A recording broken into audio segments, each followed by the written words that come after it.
Hi there. These comments are for why, and I am Michael, the founder owner and the materials writer for all of your lessons at the online TOEFL course, the 7-step system to pass a TOEFL IBT. And you and I have been corresponding for a while now, and I think that we have a lot of information. I think I can get you on track to helping you reach your goal. If I remember correctly, you emailed me a while back, and this was the first question here. Now, I'm going to make some corrections in your writing as we go. All right, so you say, I subscribed to your courses yesterday. I'm going to put a conjunction here to combine these two sentences together so you don't have what's called a comma splice. So you can go to Google, type in these keywords. What is a comma splice in writing? So you say, I subscribed to your courses yesterday, and my goal is to get a 79 score to apply for a, you want to put apostrophe here, a master's degree. Now, in this case, you need to end this sentence. You have what's called sentence boundaries, and I'm going to go ahead and put a period after degree. Say the most important for me is to get a good grade, because grade is a singular count noun. So I'm going to say to get a good grade. I'm going to change this to on the writing and reading sections. Here, if you want to connect these two together with cause effect, you can say, so I'm waiting for your plan. I'm waiting for your study plan.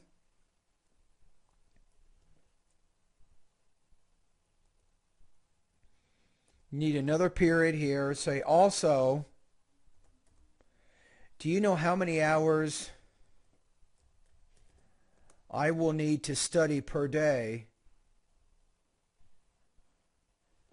You might say here, because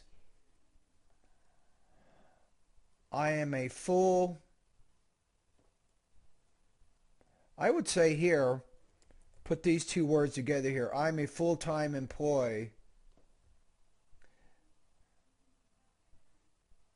And you might say, and my time is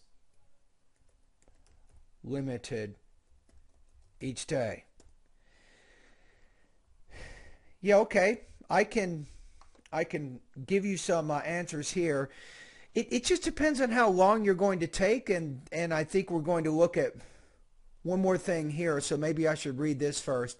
I took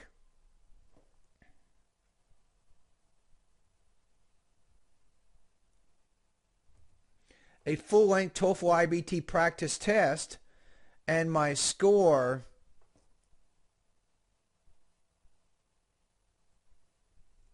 you might say here, and I got a low score. You might say a 46.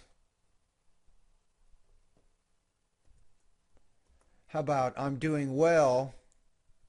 You need an adverb here after your regular verbs. I'm doing well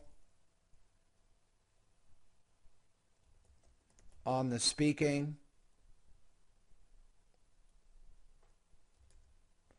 and listening sections.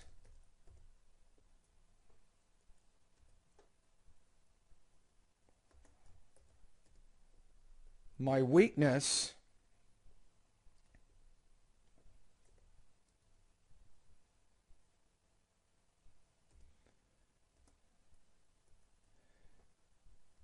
is in the reading and writing sections. And then you said, and that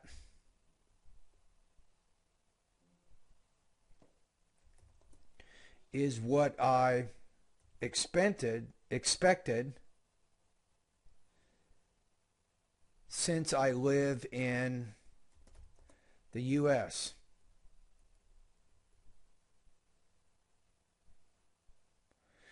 Here, maybe you might put cause effect. So my speaking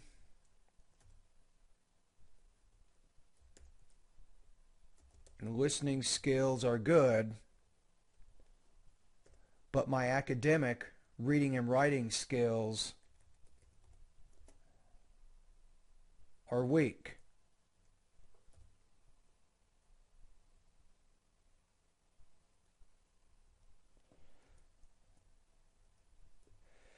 Now, as you get here, you might see, for example, and that introduces what you're going to say here. So my score is 9 on the reading, 1 point on the writing, 20 points on the listening. Remember, listening is a different word from listening. So sometimes if you're misspelling words and you misspell a word where it's a totally different word, that's going to cause a lot of trouble. So be careful. And then you have 17 points on the speaking.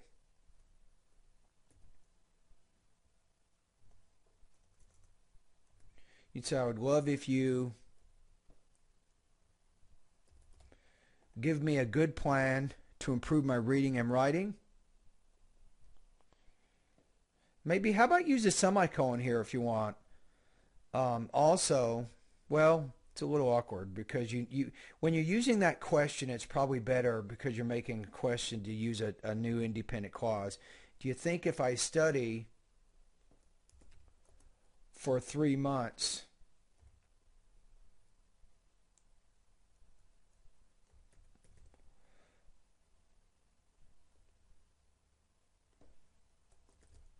that I will improve my score?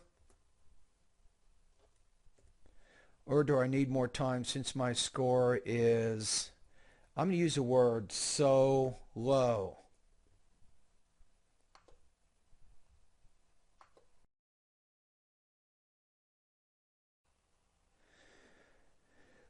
All right, so to answer your question here, you say, do you think if I study for 3 months that I will improve my score? The answer is yes. You say, all right, do I need more time since my score is so low? Thank you. The question here really is, can you go from 46 to 79 or 80 in 3 months? And the answer there is probably not. You got to look at your English skills right now in the long term.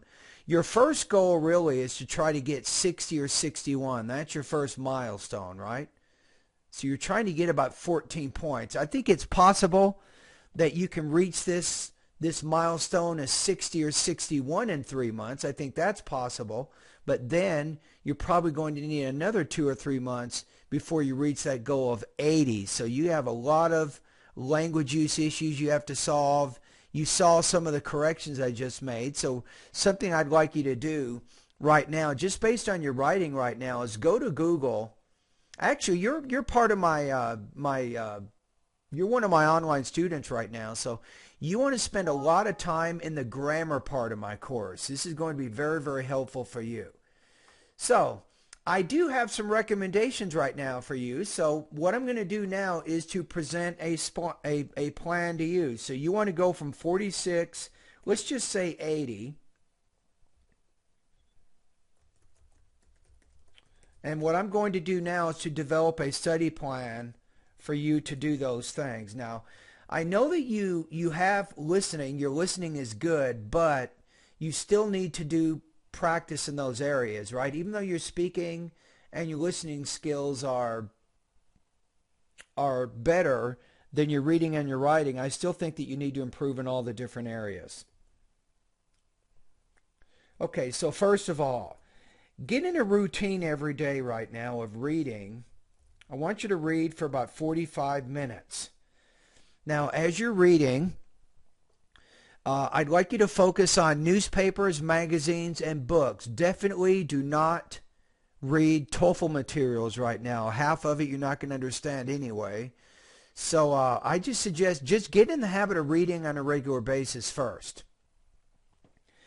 Now, you can also practice your listening every day, and let's just say 30 minutes, because you're already close to your target in that area. So let's say you practice 30 minutes. Now, as you do your reading and your listening practice, get in the habit of note-taking. That means focus on the main and the most important supporting points of those reading and listening passages.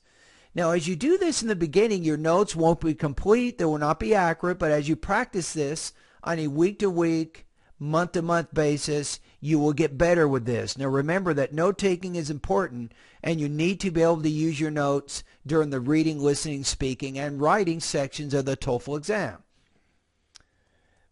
Now, as you do your note-taking practice, obviously when we take notes, we do it for a purpose. So you definitely should have a purpose for your note-taking. So what I'm recommending here is that you use your notes, and I want you to write 3 250-word summaries weekly right now. And you don't need me to check them or anything like that, but you should be writing about those reading and listening passages. And really focus on your spelling. Make sure when you're explaining or re-explaining information from a reading or listening passage that you're actually using good spelling. You're getting in the habit of spelling words. This is something that's going to be important for you with your graduate study. You need to get a handle on using English, I think, in a more academic sense. So write 3 250-word summaries weekly. And you should keep a journal to make sure you're doing these things. This is important. Now, my 5th suggestion is to give 3 60-second oral summaries each week also. This is going to be important for you as well. You can even record them. And like the writing practice, your oral summaries should be based on the reading and the listening passages that you're practicing. So what you're doing in step 4 and 5 is you're using your own grammar and your own vocabulary to re-explain the main points from the reading and the listening passages. So these are the first 5 things you're doing. So you want to budget time on a week-to-week basis to make these things happen. I know that you're busy. I know that you're working. But really, to study for TOEFL and to prepare yourself right now is very important. It's really kind of like a full-time job in and of itself. So far, everything I've suggested, it really doesn't have anything to do with my online TOEFL course, but it does have everything to do with improving your academic English language abilities. Now, for listening passages, I think you're in the United States now, so if you have English TV, I recommend you focus on news, history, documentary, and especially science programs. These would all be good listening materials for you to practice. Now, if for whatever reason you don't have English TV, you can go on the internet and you can use 3 websites. I'll give you the websites in order of importance. Randall's Cyber Listening Lab, you can start going through the lessons there. You can do that one first if you want. You can maybe start with easy, then medium, then difficult. And then you can go to National Public Radio. That's also a good website. And then finally you can use TED Talks, another good website to practice your listening by watching videos. All right, now let's move on to my online course, and welcome to my 7-step system to pass a TOEFL IBT. So I have 30, 60, and 90-day TOEFL study plans to help students. However, there's not one of those study plans I don't think is appropriate for you, because you're going to need more time than that. So like I said, your first goal here is to try to get 60 or 61 on the TOEFL. And then your second goal is to try to get 80. So try to think of your TOEFL study right now in 2 steps. So you kind of have to climb 2 mountains, really. So right now, you don't want to just think about going from 46 to 80, because that's almost impossible right now. But it's very possible to go from 46 to 60. And that's your first goal, right? So really, to go from 46 to 60 and then 60 to 80 or 81, here's what I recommend. First of all, the most important thing for you right now is your basic English abilities. That's what you want to do. So you want to go through, first of all, vocabulary, pronunciation, and grammar sections. This is what you want to do first.